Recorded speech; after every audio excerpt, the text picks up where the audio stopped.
নমস্কার, সংগ্রামী যৌথ মঞ্চের পক্ষ থেকে আপনাদের সকলকে স্বাগত জানাচ্ছি। আগামীকাল 6 তারিখ, পরশু 7 তারিখ সারা রাজ্য জুড়ে আমরা সরকারি দপ্তরে ধর্মঘটের ডাক দিয়েছি। বিগত 13 মাস ধরে যে আন্দোলন চলছে, 46টা দিন ধরে যে অনশন চলছে, সেই আন্দোলনেরই কন্টিনিউয়েশন আগামীকালকের ধর্মঘট। অনেকে ভাবছেন যে ধর্মঘট হয়তো আমরা উইথড্র করে নিয়েছি, একদম নয়।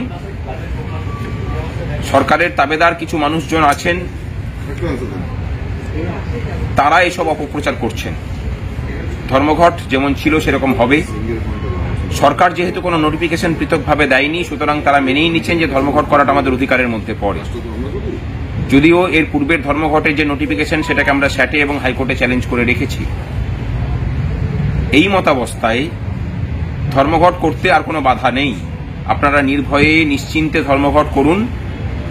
যা কিছু হবে সংগ্রামী যৌথ মঞ্চ দেখে নেবে। এবার যা কিছু হওয়ার বলতে কি কি হতে পারে, সরকারি কর্মচারী যারা সরাসরি সরকারি কর্মচারী, তাদের তো ডিআরও রুল অনুযায়ী ধর্মঘট করার অধিকার আছে। আমরা সেই খবর প্রথাগতভাবে আমরা জানিয়েও দিয়েছিলাম।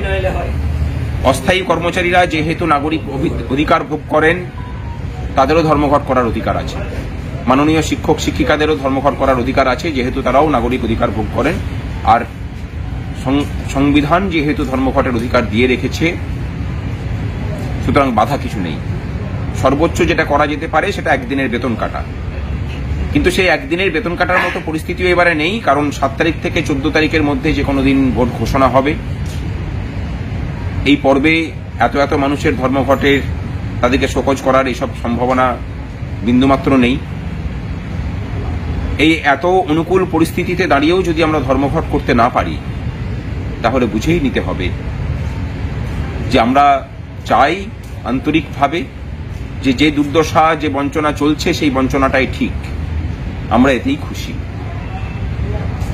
আর যদি ধর্মঘট করে আমরা বার্তা দিতে পারি প্রশাসনটাকে অচল করে, তাহলে জেনে রাখুন, কর্মচারীদের শুধু ডিএ নয়, শূন্য পদে নিয়োগ, অস্থায়ী কর্মচারীদের স্থায়ীকরণ কাজও কিন্তু সরকার করতে বাধ্য হবে। সামনে ভোট বড় বালায়। তার আগে আমাদের ঐক্যবদ্ধতার প্রমাণ দেওয়ার জন্য 6 এবং 7 তারিখের ধর্মঘট। চলুন, লড়াইটাকে ময়দানি লড়া যাক। সোশ্যাল মিডিয়া নয়, প্রচ্ছন্ন সমর্থন নয়, আপনাদের সকলের প্রত্যক্ষ কর্মতৎপরতার মধ্যে দিয়ে এই আন্দোলনকে তার লক্ষ্যে পৌঁছে দিন। ভালো থাকবেন সকলে। তারা সরকারি কর্মচারী, মুখ্যমন্ত্রী এবং তার দপ্তরকে জানিয়ে যেতে চাই, আপনি যখন ভোটটা নেন, এই ভোটটাই কর্মচারীরাই গিয়ে কিন্তু বুথগুলোতে ভোটগুলো ওঠায়। এরা যদি স্তব্ধ হয়ে যায়, পারবেন তো ভোটটা নিতে, পারবেন ভোট করতে? আগামী 2026-এর বিধানসভা ভোটে যদি কর্মচারীরা বসে যায়, আপনি তাহলে পারবেন অস্থায়ী কর্মচারীদেরকে নিয়ে, আপনার তারাল ভাই বোনদেরকে নিয়ে ভোটটা চালিয়ে নিতে? তাই অবিলম্বে 3%, 4% এবং 4%, 11% যে ইয়েটা আপনি আপনার কর্মচারীদেরকে ছুড়ে দিয়েছেন, আপনাকে জানিয়ে যেতে চাই, আপনার এটা দয়ার দান নয়। মুখ্যমন্ত্রী বিধানসভায় দাঁড়িয়ে বলেছিলেন, আমার মুন্ডু কেটে নিলেও আমি দিয়ে দিতে পারবো না। তারপরও 4% দিয়ে আপনার কাছ থেকে বের করতে পেরেছে। যখন আমরা 4 আর 3% বেড়েছে, বাকি 34%টাও আপনার কাছ থেকে নিয়ে আপনার মুখটা আরো কালো করবো আমরা সংগ্রামী যৌথ মঞ্চ। এটা আপনি মিলিয়ে নেবেন।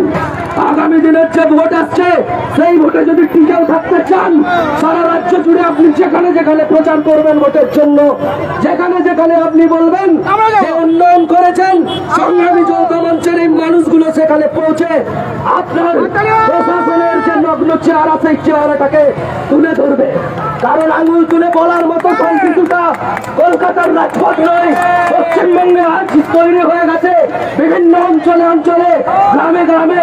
যে বলতে পারে রাজা তোর কাপড় কোথায়, সুতরাং নিজের কাপড় বাঁচাতে আজকে সময় এসেছে তার কর্মচারীদের অবিলম্বে সমস্ত বকেয়া যেমন মিটিয়ে দিতে হবে।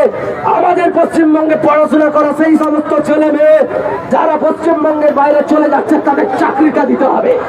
আপনি আপনার সিভিক চাকরি, অস্থায়ী চাকরি আপনি আপনার নেতা এমএলএ মন্ত্রীদেরকে দিন। আপনি সিভিক মুখ্যমন্ত্রী হন, কিন্তু পশ্চিমবঙ্গের স্থায়ী চাকরি চাই। যদি দিতে পারেন গদিতে থাকুন, যদি না পারেন গদিটা ছেড়ে দিন। কারণ আপনার মতো অপদার্থ মুখ্যমন্ত্রীকে পশ্চিমবঙ্গের মানুষ আর চাইছে না। তাই বারবার রাজপথে নামলেও আপনি ভাবছেন একটা রুটি ছুড়ে দেবেন, কেউ কেউ করবেন না। সরকারি কর্মচারী যারা শিক্ষিত, পড়াশোনা সুখে চাকরিটা পেয়েছে, যাদেরকে লোকের কাছে ভিক্ষা করে ভোট চাইতে যেতে হয় না, তাদেরকে আপনি বলেছেন কেউ কেউ করবেন না। এখানে যত পুলিশ কর্মী আছেন, সরকারি কর্মী আছেন, যে সাধারণ মানুষ আছেন, আপনারা শুনে নিন, পশ্চিমবঙ্গের মুখ্যমন্ত্রী মমতা বন্দ্যোপাধ্যায় তার কর্মচারীদেরকে কুকুরের সাথে তুলনা করেন। এই কুকুররাই আজকে রাস্তায় তাহলে নেমেছে কেউ কেউ করার জন্য। আপনি পারবেন তো নবান্নের ওই 14 তলায় বসে পশ্চিমবঙ্গটাকে চালনা করতে? আমরাও দেখে নেবো আপনি কিভাবে করতে পারেন। তাই আজ কেসরা মার্চ এই শহীদ মিনারের থেকে আমরা ডাক দিয়েছিলাম যে মহামিছিল, মহাসমাবেশ, সেই মহামিছিল মহাসমাবেশ হচ্ছে। আপনি দরকার হলে আপনার দাবেদারদেরকে পাঠিয়ে দেন, দেখে নিতে পারেন রাস্তায় কতজন নেমেছে। যারা চাকরি করে, যারা সরকারি কর্মচারী, তারা আপনার বিরুদ্ধে বিদ্রোহ ঘোষণা করেছে।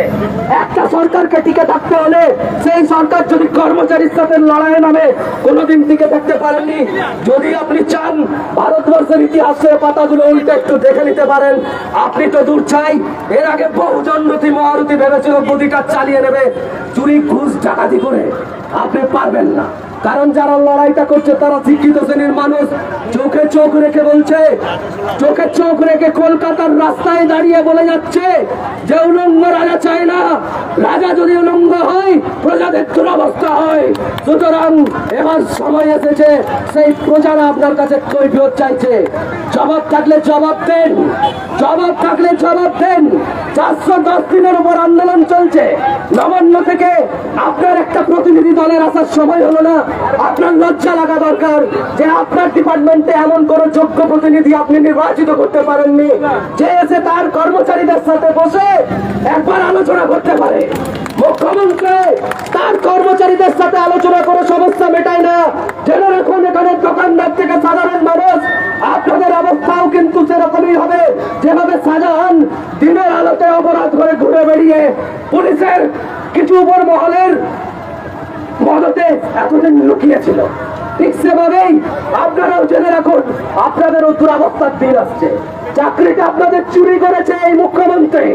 13টা বছর ধরে এখানে যারা দাঁড়িয়ে আছেন কেউ বলতে পারবেন আপনাদেরকে চাকরি দিয়েছে? চাকরি দেয়নি, চাকরিটা চুরি করেছে, টাকাগুলো নিয়ে লুটপাট করে চলেছে। আপনার টাকা, যে জুতো পালিশ করছে সেই মানুষটার টাকা, যে লোকটা এসি ঘরে বসে চাকরি করছে, দিনরাত 24 ঘন্টা যারা পরিশ্রম করছে, যারা দোকান চালাচ্ছে মুঠে মজুর, তাদের টাকাটাকে নিয়ে এই সরকার নিজের টাকা ভেবে লুটপাট করছে। আপনারা প্রতিবাদ করবেন না? পশ্চিমবঙ্গ 6 তারিখ 7 তারিখ চলুন, এগিয়ে চলুন, এগিয়ে চলুন।